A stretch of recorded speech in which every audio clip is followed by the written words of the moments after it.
اعوذ باللہ من الشیطان الرجیم بسم اللہ الرحمن الرحیم درود و سلام ہو محمد و آل محمد پر۔ السلام علیکم۔ بعثت خبر نامے میں خوش آمدید۔ نظر ڈالتے ہیں 23 جون 2021 کی اہم ملکی اور عالمی خبروں کی شہ سرخیوں پر۔ وزیر اعظم عمران خان نے ISI ہیڈ کوارٹرز میں ایک اعلیٰ سطح اجلاس کی صدارت کی ہے۔ لاہور کے علاقے جوہر ٹاؤن میں ہونے والے دھماکے کے نتیجے میں 6 سالہ بچے سمیت 3 افراد جاں بحق جبکہ ایک پولیس اہلکار سمیت 21 افراد زخمی ہو گئے، جنہیں ہسپتال منتقل کر دیا گیا ہے۔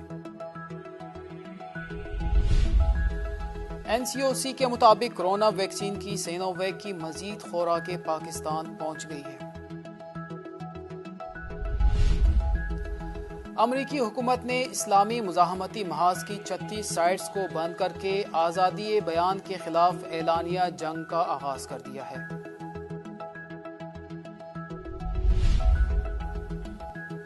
ایرانی پریس ٹی وی سے منسلک PTV نامی ٹویٹر اکاؤنٹ کے مطابق ملکی جوہری توانائی کے ادارے کی عمارت پر حملے کی ایک کوشش ناکام بنا دی گئی ہے۔ امریکی ریپبلکن سینیٹر لنڈزے گراہم نے کہا ہے کہ افغانستان سے انخلا میں پاکستان کو نظر انداز کرنا بڑی تباہی ہے۔ فلسطینی مزاحمتی تحریک حماس کے رہنما نے کہا ہے کہ اب کسی بھی اسرائیلی بلیک میلنگ کو کامیاب نہیں ہونے دیں گے۔ انتہا پسند صہیونیوں نے بیت المقدس کے شیخ جراح محلے پر حملہ کر کے 20 فلسطینیوں کو زخمی کر دیا ہے۔ خبر رساں ادارے کی رپورٹ کے مطابق صنعاء ایئرپورٹ کے محاصرے سے اب تک 80,000 یمنی مریض شہید ہو چکے ہیں۔ امریکہ نے کسی حتمی تاریخ کا اعلان کیے بغیر مقبوضہ بیت المقدس میں اپنے قونصل خانے کو دوبارہ کھولنے پر زور دیا ہے۔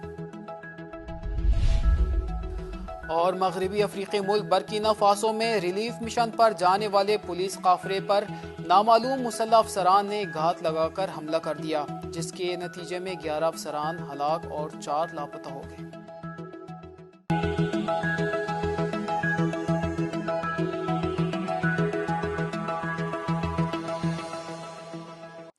اور اب خبریں تفصیل کے ساتھ۔ وزیر اعظم عمران خان نے ISI ہیڈ کوارٹرز میں ایک اعلیٰ سطح اجلاس کی صدارت کی ہے۔ ذرائع کے مطابق وزیر اعظم کی زیر صدارت ISI ہیڈ کوارٹرز میں اعلیٰ سطح کا اجلاس ہوا۔ اجلاس میں مسلح افواج اور انٹیلیجنس ایجنسیز کے سربراہان سمیت سینئر وفاقی وزراء شریک تھے۔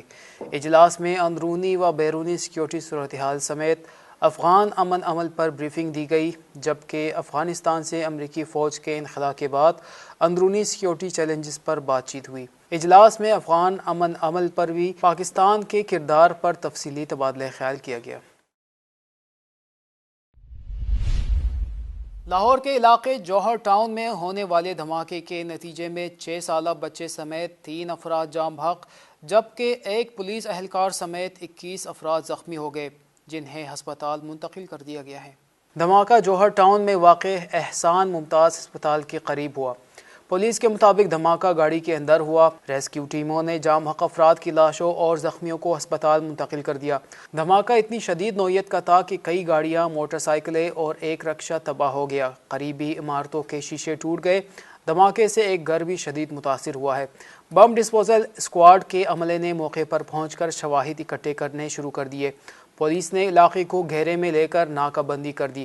DIG انویسٹیگیشن نے بتایا کہ دھماکے کی جگہ پر کئی فٹ گہرا گڑھا پڑ گیا۔ ماہرین دھماکے کی نوعیت کا جائزہ لے رہے ہیں۔ تحقیقات کے بعد وجوہات سامنے آئیں گی۔ CCPO لاہور کا جانی نقصان سے متعلق کہنا تھا کہ دھماکے کے نتیجے میں 3 افراد جاں بحق اور 14 زخمی ہوئے ہیں۔ وفاقی وزیر داخلہ شیخ رشید نے IG پنجاب اور سیکرٹری داخلہ سے واقعے کی رپورٹ طلب کر لی ہے۔ ان کا کہنا تھا کہ ابھی تحقیقاتی ادارے تفتیش کر رہے ہیں، جلد حقائق سامنے لائیں گے۔ NCOC کے مطابق کورونا ویکسین کی سینو ویک کی مزید خوراکیں پاکستان پہنچ گئی ہے۔ National command and operation centre NCOC کے مطابق سینو ویک کی مزید 20 لاکھ خوراکیں قومی ایئر لائن PIA کی خصوصی پرواز کے ذریعے پاکستان پہنچی۔ کورونا ویکسین کی سائنوویک خوراکیں ملک بھر کے تمام ویکسینیشن سینٹرز میں تقسیم کی جائیں گی۔ NDMA عالمی مارکیٹ سے ویکسین کی خریداری کے معاملات کو دیکھ رہا ہے۔ کورونا ویکسین کی نئی کھیپ کی آمد سے ملک بھر میں ویکسینیشن میں اضافہ ہوگا۔ کورونا ویکسین کی خریداری چین سے کی گئی ہے، جو ملک بھر کے مراکز کو فراہم کی جائیں گی، جس کے پہلے سے انتظامات کیے جا چکے ہیں۔ عالمی وبا کورونا وائرس کے سبب پاکستان میں آج بھی مزید 39 اموات اور 930 نئے کیسز رپورٹ ہوئے ہیں۔ کورونا سے پاکستان میں اموات کی مجموعی تعداد 22,073 اور مثبت کیسز کی تعداد 9,50,768 ہو گئی ہے۔ امریکی حکومت نے اسلامی مزاحمتی محاذ کی 36 سائٹس کو بند کر کے آزادی بیان کے خلاف اعلانیہ جنگ کا آغاز کر دیا ہے۔ امریکی وزارت انصاف نے ناانصافی کا واضح ثبوت دیتے ہوئے کل رات اسلامی مزاحمتی محاذ کی 33 سائٹوں کو کسی دلیل کے بغیر بلاک کرنے کا حکم صادر کر کے آزادی بیان اور آزادی اظہار رائے کی کھلی اور آشکارا خلاف ورزی کا ارتکاب کیا۔ امریکہ نے اسلامی ریڈیو اور ٹی وی یونین سے متعلق 33 ویب سائٹوں اور کتائب حزب اللہ عراق سے وابستہ 3 ویب سائٹوں کو کل رات مسدود کر دیا۔ رپورٹ کے مطابق بلاک کی جانے والے ویب سائٹس میں العالم ٹی وی چینل کی ویب سائٹ، یمن کی المسیرہ، پریس ٹی وی، کتائب حزب اللہ عراق، بحرین کی اللؤلؤ، فلسطین اليوم اور الکوثر شامل ہے۔ اطلاعات کے مطابق امریکی وزارت انصاف نے سامراجی اہداف کے تحت گزشتہ برس کے اواخر سے مزاحمتی تنظیموں کی سائٹوں کو بند کرنے کا آغاز کیا تھا تاکہ عراق، یمن، فلسطین، بحرین اور دیگر علاقوں کے مظلوموں کی آواز دنیا تک نہ پہنچ سکے۔ ایرانی پریس ٹی وی سے منسلک PTV نامی ٹویٹر اکاؤنٹ کے مطابق ملکی جوہری توانائی کے ادارے کی عمارت پر حملے کی ایک کوشش ناکام بنا دی گئی ہے۔ تفصیلات کے مطابق ایرانی حکام نے ابھی تک اس خبر کی تصدیق نہیں کی ہے۔ ماضی میں ایرانی جوہری پروگرام سے منسلک تنصیبات اور ایٹمی سائنسدانوں پر متعدد حملے ہو چکے ہیں۔ ایران ایسی کارروائیوں کا ذمہ دار ہمیشہ اسرائیل کو قرار دیتا ہے، جبکہ اسرائیل نے ایسی رپورٹوں کی نہ تو کبھی تصدیق کی ہے اور نہ ہی تردید کی۔ خیال رہے کہ رواں ہفتے ہی جنوبی ایران میں واقع بوشہر جوہری توانائی پلانٹ کو ایک تکنیکی خرابی کی وجہ سے بند کر دیا گیا تھا۔ امریکی ریپبلکن سینیٹر لنڈسے گراہم نے کہا ہے کہ افغانستان سے انخلا میں پاکستان کو نظر انداز کرنا بڑی تباہی ہے۔ امریکی سینیٹر لنڈسے گراہم نے سماجی رابطے کی ویب سائٹ ٹویٹر پر اپنے پیغام میں کہا ہے کہ حیرت ہے کہ امریکی صدر جو بائیڈن نے اب تک وزیر اعظم پاکستان عمران خان سے رابطہ نہیں کیا۔ انہوں نے کہا کہ امریکی صدر کا پاک امریکہ تعلقات اور افغانستان پر پاکستان سے رابطہ ضروری ہے۔ جو بائیڈن انتظامیہ سمجھتی ہے افغانستان میں مسائل نظر انداز کیے جا سکتے ہیں۔ لنڈسے گراہم نے سوال کیا کہ کیسے توقع کر سکتے ہیں کہ پاکستان سے ہم آہنگی کیے بغیر انخلا مؤثر ثابت ہوگا۔ میرے خیال میں جو بائیڈن انتظامیہ کا تمام فورسز کو افغانستان سے نکالنا اور پاکستان سے رابطے میں نہ رہنا بڑی تباہی ہے، اور یہ تباہی عراق میں کی گئی بڑی غلطی سے بھی بدتر ہے۔ فلسطینی مزاحمتی تحریک حماس کے رہنما نے کہا ہے کہ اب کسی بھی اسرائیلی بلیک میلنگ کو کامیاب نہیں ہونے دیں گے۔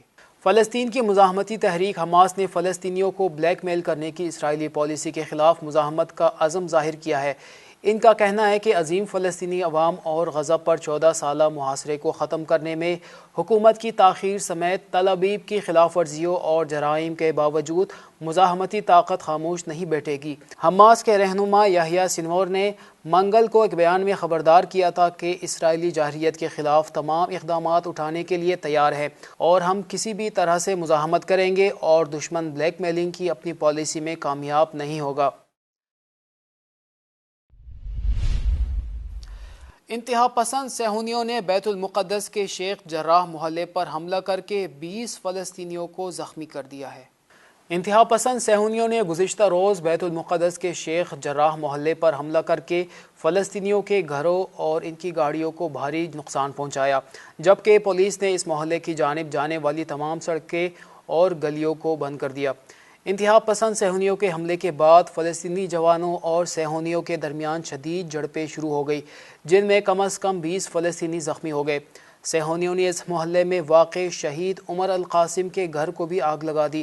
دریں اثنا بیت المقدس کی العیساویہ کالونی میں بھی اس طرح کی جھڑپوں کی خبریں ملی ہے۔ فلسطینی جوانوں نے اس کالونی میں صہیونی فوجیوں کی مسلسل فائرنگ اور ساؤنڈ بم کے جواب میں دستی بم پھینکے۔ خبر رساں ادارے کی رپورٹ کے مطابق صنعاء ایئرپورٹ کے محاصرے سے اب تک 80,000 یمنی مریض شہید ہو چکے ہیں۔ جارے سعودی اور ان کے اتحادی اگست 2016 سے صنعاء ایئرپورٹ کا محاصرہ کر رہے ہیں، جس سے انسانیت سوز تباہی ہوئی ہے، جس میں 80,000 سے زائد مریض جاں بحق ہو گئے جو علاج کے لیے بیرون ملک سفر کرنے سے قاصر تھے۔ رپورٹ کے مطابق 26 مارچ 2015 کو جارحیت پسند اتحاد نے یمنیوں کے خلاف اپنی جنگ کا آغاز کیا اور صنعاء ایئرپورٹ کو سب سے پہلا نشانہ بنایا گیا، جو ملک کا سب سے بڑا اور اہم ہوائی اڈہ ہے، کیونکہ ملک کی 70% آبادی اسی ایئرپورٹ سے مستفید ہوتی ہے، جبکہ روزانہ 5,000 سے زائد مسافر یہاں سے سفر کرتے ہیں۔ امریکہ نے کسی حتمی تاریخ کا اعلان کیے بغیر مقبوضہ بیت المقدس میں اپنے قونصل خانے کو دوبارہ کھولنے پر زور دیا ہے۔ امریکی محکمہ خارجہ کے ترجمان نیڈ پرائس نے بتایا کہ وہ یروشلم میں اپنے قونصل خانے کو دوبارہ کھولنے پر کام کر رہے ہیں، جبکہ امریکی وزیر خارجہ انتھونی بلنکن نے گزشتہ ماہ کے آخر میں اعلان کیا تھا کہ واشنگٹن مقبوضہ بیت المقدس میں امریکی قونصل خانے کو دوبارہ کھولنے کا خواہاں ہے، جسے سابق امریکی صدر ڈونلڈ ٹرمپ کی انتظامیہ نے 2019 میں بند کر دیا تھا۔ امریکی وزیر نے اپنے دورہ اسرائیل کے دوران اعلان کیا تھا کہ مسئلہ فلسطین کا خاتمہ فقط 2 ریاستی حل سے ممکن ہے۔ دوسری طرف قابض صہیونی ریاست نے امریکی قونصل خانہ دوبارہ کھولنے کے اقدام کی مخالفت کی ہے۔ اور مغربی افریقی ملک برکینا فاسو میں ریلیف مشن پر جانے والے پولیس قافلے پر نامعلوم مسلح افسران نے گھات لگا کر حملہ کر دیا، جس کے نتیجے میں 11 افسران ہلاک اور 4 لاپتہ ہو گئے۔ عالمی خبر رساں ادارے کے مطابق برکینا فاسو کے جنگ زدہ ٹاؤن میں ریلیف مشن کے لیے جانے والی پولیس پارٹی کی گاڑیوں پر مسلح افراد نے اندھادھند فائرنگ کر دی، جس کے نتیجے میں 11 افسران ہلاک اور 4 لاپتہ ہو گئے۔ لاپتہ ہونے والے 4 پولیس افسران کے بارے میں خدشہ ظاہر کیا جا رہا ہے کہ انہیں اغوا کر لیا گیا ہے، جن کی بازیابی کے لیے فوج نے قریبی علاقے میں سرچ آپریشن کا آغاز کر دیا ہے۔ اب تک کے لیے اتنا ہی، اگلے خبر نامے تک اجازت دیجیے، دیکھتے رہیے بعثت خبرنامہ۔ اللہ حافظ۔